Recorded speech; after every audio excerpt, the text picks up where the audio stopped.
And hello, Lance. Good to see you again. Nice to see you as well. Let me just get a quick mic check. You can hear me okay? I can hear you just fine, Avi. Thanks. Perfect. I'm actually using my my computer speakers versus any pod. So glad you hear me. Thanks for joining me. This is obviously a pretty relevant topic for both yourself and me. By way of introduction, for those on the line, my name is Avi Zimak. I'm the Chief Revenue and Strategy Officer for Maven.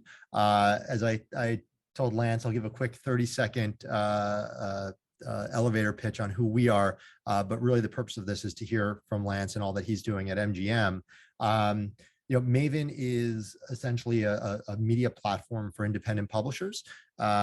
We run sites like Sports Illustrated, which is why I'm doing this interview, along with sites like The Street, A&E's History and Biography, and about 120 other independent publishers that sit on our platform. We have a global reach of about 140 million uniques on a monthly basis. Not only do we run all those digital properties, but yes, we do have the iconic Sports Illustrated that we run and operate as well, magazine that is. And my purview is as Chief Revenue Officer is really overseeing the monetization of these brands across the entire platform, both from a direct sales standpoint, programmatic standpoint, and really anything that touches revenue coming into the company. Lance, this is all about you. And you and I had a great conversation coming in, and I think I described to you the first hotel resort I ever stayed at in Las Vegas was an MGM property. It was my first time in Las Vegas, which is going back about 25 years. And I went to my first ever CES show by myself. This is before what it is today.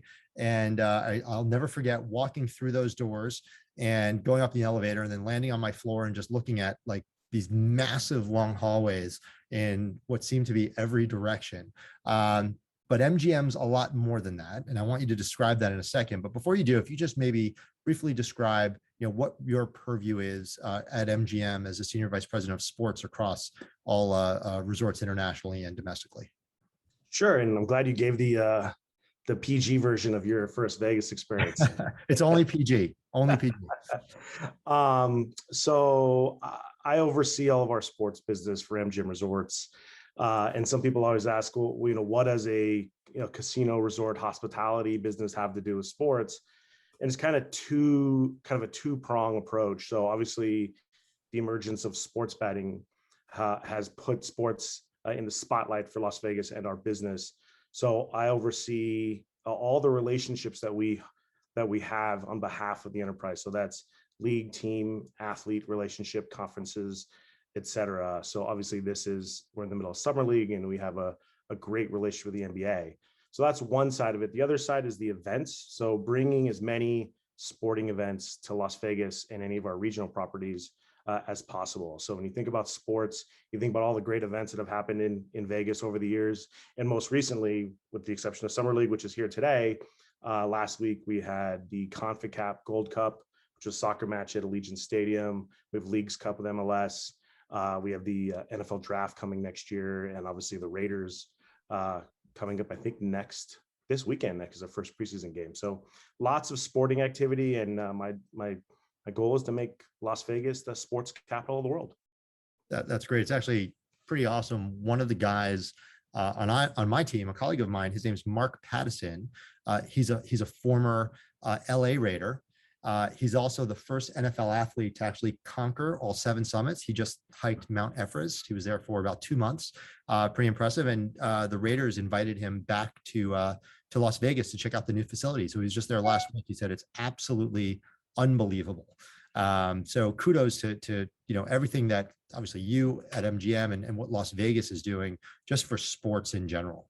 Yeah, it's really, Allegiant Stadium has really added a great element to the city. In a lot of cases, MGM Resorts, we own and operate 3 arenas: T-Mobile Arena, Grand Garden Arena, and then Michelob Ultra Arena, formerly Mandalay Bay Event Center. But those capped at 20,000 capacity. So to have Allegiant at 60,000 plus just opens up the door for a lot of large scale events that we couldn't host in the past. That's great. So, just to take a step back, when I think about MGM, right? I do think about that massive, amazing hotel, and obviously you have a lot of other properties, whether it's the luxury property Bellagio or Mandalay Bay, but there are a lot of others, not just within the confines of Las Vegas, but also domestically and internationally. Could you just maybe tap on some of those other properties, not only in Vegas, in the United States, and also internationally? Sure. I always tell the story that even my parents know. I've been at MGM for a decade, and I tell them I work at MGM, and they always think I work at MGM Grand. They don't realize that we have 29 resorts globally, not including our online footprint, which is BetMGM, and we have 13 properties in Vegas, which is basically half of the Las Vegas Strip, ranging from Excalibur all the way up to Bellagio and Aria, et cetera. So pretty big footprint in Las Vegas. We have 8 regional properties kind of around the US, anywhere from Cleveland to New York to DC, Mississippi, Detroit, just to name a few. And then we have an international presence as well. So we have properties in China, so 2 casino resorts in Macau, and then a Bellagio in Shanghai, and a few other non-gaming properties in China.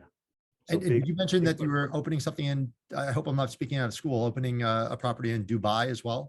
Yeah, we have 3 properties under construction of Bellagio and Aria and MGM Grand in Dubai. So lots going on in our world. So exciting time. And we actually are applying for an integrated casino resort license in Osaka, Japan. So we're hopeful, and hopefully we're lucky enough to get selected for that bid. That's very cool. I mean, so I want to learn a little bit more about your land-based operations, but you're also doing some non-land-based things, right? Not just some, a lot. One that intrigued me obviously was MGM Bets. Selfishly and shameless plug, Sports Illustrated, we just launched a betting platform as well called SI Bets. And we're going a lot of other directions. We have an SI ticketing platform called SI Ticks. But MGM's been in the game certainly much longer than we have. But it's not just betting at MGM Grand, right? I mean, it goes well beyond that. So can you just talk a little bit about, whether it's betting or other non-land-based operations that MGM is involved in? Sure. I think a little history would probably be helpful. Sure. For as far back as I can remember, Nevada was the only state that could accept legal sports bets until about 3.5 years ago, when PASPA was repealed. So that was Professional and Amateur Sports Betting Act that prohibited sports betting on a state-by-state basis and or federally. So that opened up the door for states to start opening up sports betting across the nation, and it's being done today on a state-by-state basis. The first state was New Jersey, and I'm pretty sure today New Jersey's now passed Nevada as the #1 sports betting state, which is impressive considering it's only been operational for a couple of years. So when you think about kind of the emergence of sports betting and iGaming in the US, it's going to roll out on a state-by-state basis. Today, we operate in roughly 13 states. There'll be more states that are being legalized. I think we actually have another 10 that have legalized but actually haven't started taking bets. So what you'll see on a state-by-state basis is sports betting and or iGaming, which is basically online casinos, opening up for bets, which are controlled within the confines of their state.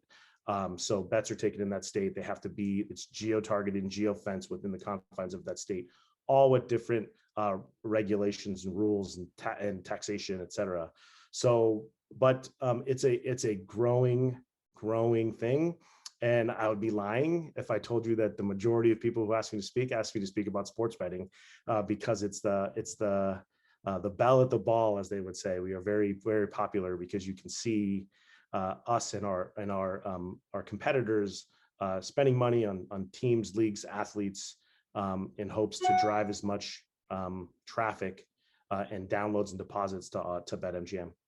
And just sticking on the betting for a second, again, MGM arguably does it better than anyone, right? You know how this show works, if you will.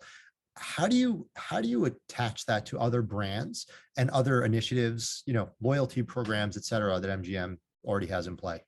Yeah, I think that's a true differentiator for us, right? So when you think about a kind of an endemic online iGaming or sports betting operator their entire footprint is online. So to be able to connect our digital business with our land-based business. So imagine you make a bet in New Jersey, and then you have the ability to go to Borgata, or you have the ability to come to Las Vegas to see a Lady Gaga concert or a Bruno Mars concert, or go to the spa at the Bellagio. Those are benefits that are unique, and not exclusive to us, but in the case of BetMGM, it drives loyalty and behavior to our online business because they can be rewarded with real world rewards.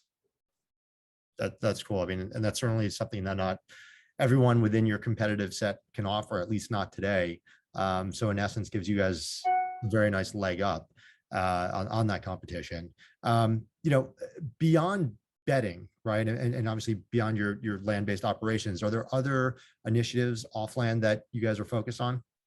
Yeah, you know what? I mean, we have our strategic pillars, and we try to follow those as much as humanly possible. And I think about what those are. They all start with, first and foremost, are wanting to drive behavior to our properties, and whether that's an online property or a land-based operation, we're trying to drive people to those businesses. And so right now, trying to amplify and grow our online business, to be a household brand, and to convert as many of our land-based customers into our digital businesses, and in reverse, right? So how do we get the people who only signed up in Colorado that have never been to one of our land-based properties into those properties? So we have to look at it both ways. So I think the kind of the growth and amplification of our online business is our top priority, right? When you think about that, and then how do we do that? Obviously I don't think we can cover it in 15 or 20 minutes, so I probably won't do much. But so that is, when I think of our top priority, that's it. But when you think about other things we're trying to do in sports, and obviously this is the topic of sports marketing and specifically basketball, it's about events. Events drive interest, right? So, I mean, there's thousands and thousands and thousands of fans at the MGM Resorts NBA Summer League this week, through our partnership with the NBA. That is like, that drives people. And so when you get people in the market that haven't been there, and they're in a market where they do have legalized sports betting, you have the opportunity to introduce that product to them in market. So like I said, 13 states that we operate in, if they happen to be in for Summer League, there you have that chance to showcase your product and showcase both your digital product and your land-based product. So events like Summer League and events like the CONCACAF Cup, which I talked about, and then obviously with the emergence of all of the professional sports teams in market, the Raiders, the Knights, the Las Vegas Aces. We announced a National Lacrosse League team that will show up here in a couple of years. It just amplifies, driving visitation and events to Las Vegas and our regional properties, as well as expands our footprint from a sports betting perspective. So those are kind of I would call them the two pillars: driving events, and then getting adoption of our online business. The other stuff I would call part of our core focus is, obviously, we want to drive loyalty. Like anybody else, how do we continue to engage our best clients? And we do that through hospitality and experiences. We have a lot of really great partnerships, and we use partners like the NBA to get meet and greets, to make our most loyal customers get introduced to their favorite athlete, or to throw out a first pitch at a baseball game, or take batting practice. We just did it last week at Fenway Park. So to give our clients and our top customers, our most loyal customers, opportunity to do those experiences is obviously an ongoing effort. It may not be something that is it's an ongoing process versus something that we strategically focus on a day-to-day basis, just part of our ecosystem. So those are probably the three most important things. But like I said, sports is growing in this town, and I can tell you this: it's growing at such a high rate. And another example of that is the NCAA. So I was about to ask about that, right? I mean, because they just recently lifted a ban, right? They did. So the NCAA for a while banned Nevada because of sports betting to do championship events. And so with 13 states now with sports betting, it would have been hard to throw a lot of events if you couldn't have it in states that operated with a sports betting market. So So they opened up bids to Nevada. We were lucky enough to win a few of them, including a NCAA regional basketball championship, amongst a few others. So MGM Resorts will host 3 or 4 larger scale sporting events, and the destination as a whole will host a lot more. That's great. Do you realistically believe, and I've got to assume the answer is yes, but with everything going on in Vegas right now, right? You've got so many sports coming in. You've got the lift of the NCAA ban. You've got a professional football team in market now, right? And you just mentioned you brought lacrosse into market. You've got soccer, everything. I mean, could Las Vegas actually become the top destination for sports? Full stop. I mean, I can't think of another city that has the capacity and capabilities as Las Vegas. And so when you think about, obviously we're half of it, but you think about 130,000 hotel rooms in town with multiple, we own 3 arenas, but there's actually 5 arenas in town. And now you have a world-class, arguably one of the greatest stadiums in the world. And then you have the amenities that go along with it to help with shoulder programming. I mean, if you come to a football game at Allegiant Stadium, the next night you could go to Bruno Mars. So I'll give you an example of that. We hosted, we have a great partnership with USA Basketball, the gold medal winning USA Basketball teams. Men's and women's were here to do their training camp. So on one day, I went to the USA Basketball versus Nigeria basketball game. I went to the first sold out event at Allegiant Stadium with Garth Brooks. You had Conor McGregor UFC fight. And then you had Bruno Mars that evening. So you had 4 events on the same day. And the town completely supported it. So if I think about a town one city that can absorb so much programming at one time, I can't think of another city that can host as well as Las Vegas can. I mean, it's sounding to me like, is there a Summer Olympics in the future coming to Vegas? I mean, I don't know about that, but I know you got Los Angeles in 26. So I think that, it's only a short 1-hour flight or a 4-hour drive. So I think we'll probably get our share of that overflow business, and we'll take it all. Let me ask you another question, tied back, and this is a bit of a curveball. And I also want to be respectful of time. So I don't know if the Brand Innovators is monitoring us, or we just keep going until they step in, which I'm fine to do. Experiences, right, is such an imperative part of your business. You talked about experiences, you talked about events, right?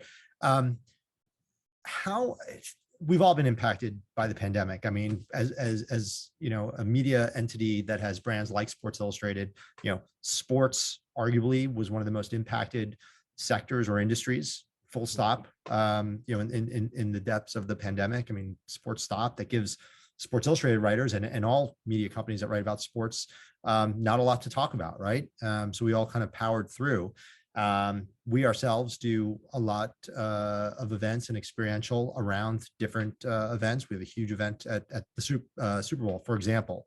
But we had to figure it out, right? Where experiences are such an integral part of what you do representing MGM. How has that impacted you, number one? And number two, how have you dealt with it, during this pandemic? And I guess a follow-up to that is, are you seeing it coming back, and are you concerned about, some of what's happening in the world as we speak today with it potentially, another wave? Yeah, it's I mean, it was like, I can't say that Las Vegas was not impacted by this.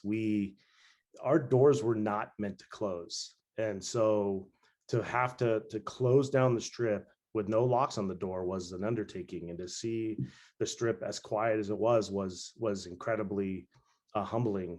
But I think, I think that which was predicted is that Las Vegas was going to come back roaring, and it has. Look, I understand that we are still in the middle of a pandemic. We're not at the tail end of it. We are in the middle of it right now. But there are now control measures that we've taken in order to make sure that our employees and our guests are safe. And how do we provide those great experiences for them, which was your question, is we have to do that. And we don't look at experiences as just an event. We think the retail experience is entertainment. We think that a food and beverage experience is entertainment. And so we have a variety of experiences that can be done safely, and that people are wanting. I mean, I'm one of them, right? I sat in my house like everybody else who's listening today for a long time and wanted to get out. And I think Las Vegas provides a safe opportunity to unwind and kind of get out in the open again. And we're taking all the steps necessary to provide an absolutely great experience for our guests, but in a safe way for both our employees and our guests. That's great. And I know, and actually, let me just mention, just got the 5-minute warning. If there is anyone in the audience that has questions for Lance or myself, you can, I believe, click or tap on the Q&A function on the screen, and I'd be happy to ask any questions on your behalf to Lance or myself.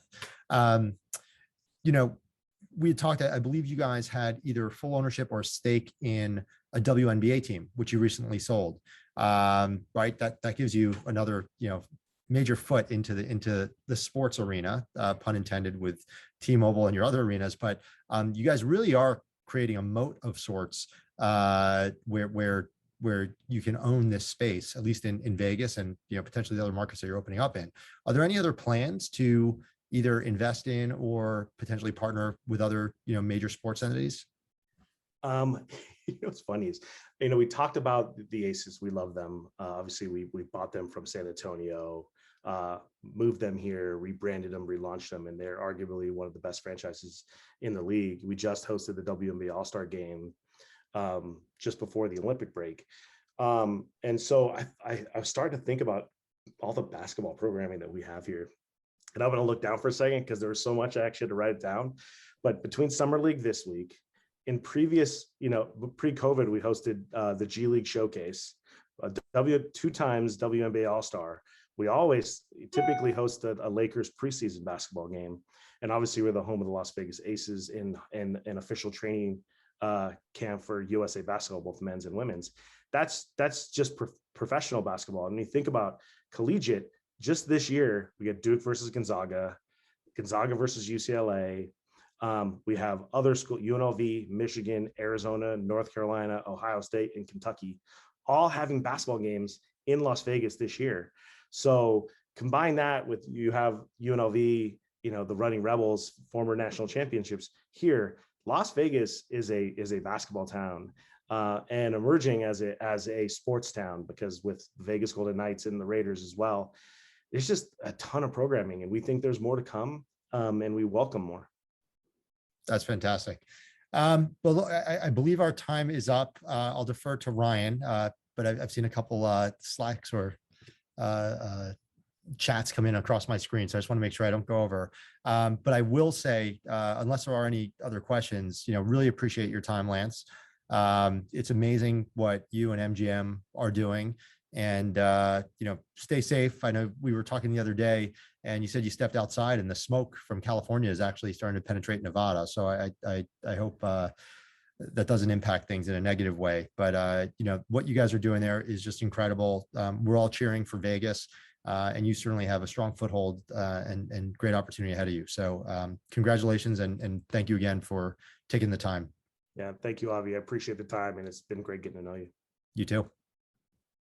Thank you both. And Lance, you let us know when the Olympics is coming to Vegas. I would love to attend. That would be a lot of fun.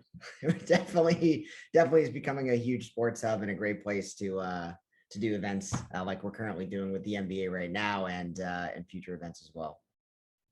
Well, you never know.